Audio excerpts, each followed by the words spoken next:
Hello, this is John Person, and I wanted to share with you two of my favorite tools and how they work with one of my favorite setups. As you can see, this is IBM, and what I'm looking for is after a downtrend in the market, we get a downtrend, and all of a sudden we get a breakout bar.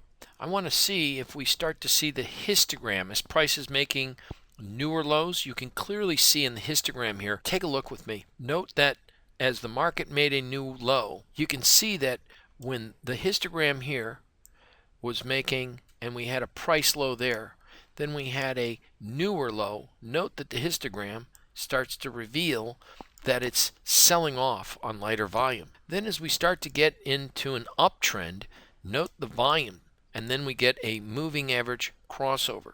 But if you look at the two combinations between the volume alerting us that that sell-off was drying up, the selling pressure was drying up, and that's where that volume histogram really comes into detail. And you'll note that we get the moving average crossover confirming that there is new volume coming into this stock.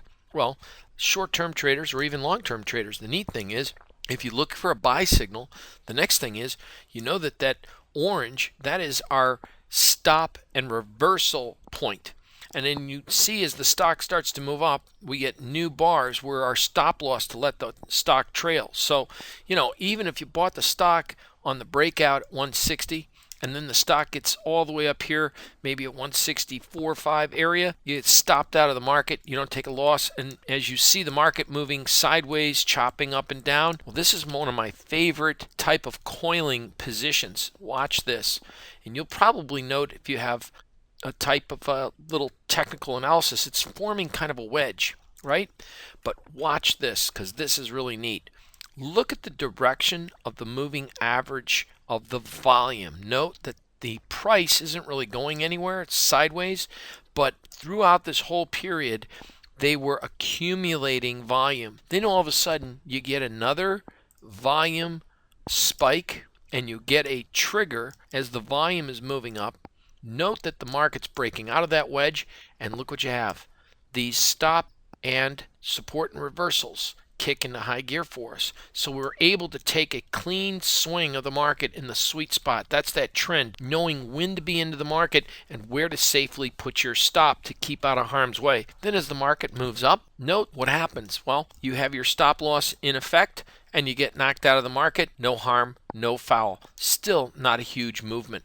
Now, if you wanted to also play this on a higher degree time frame, and that's one of the things that we teach people is to trade on multiple time frames, is daily and weekly, good combination. So while the daily's still in strong volume and you're in a daily buy mode, let's check the weekly. So go up here and we can take a look at the weekly, hit apply, and let's see what this looks like. Wow, beautiful. Look at this.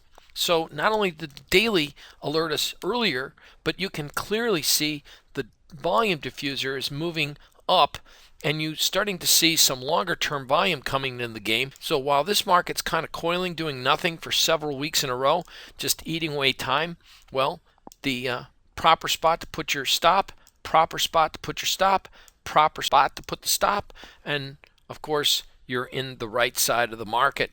So until we actually close or make a new advance or close below that orange level, this stock would still be in your portfolio on the long side, helping investors to understand two concepts: where to place your stop and to see volume accumulation, see if this market has power. And as you can clearly see, we still have volume to the upside. Incidentally, it was announced that Warren Buffett said he was buying the stock, and IBM had, of course, before the move occurred, Warren Buffett announced, I think it was right here in this week, that he was long IBM. But the indicators would have gotten you in well before that announcement here. So that's a really effective way of using both of the tools in various time frames in TradeShark. I want to say thank you once again. These are two of the most important, powerful indicators that I've created that I use in my own trading, and I've been using them for decades, and I know that they're going to treat you well in the years to come. Thank you all very much.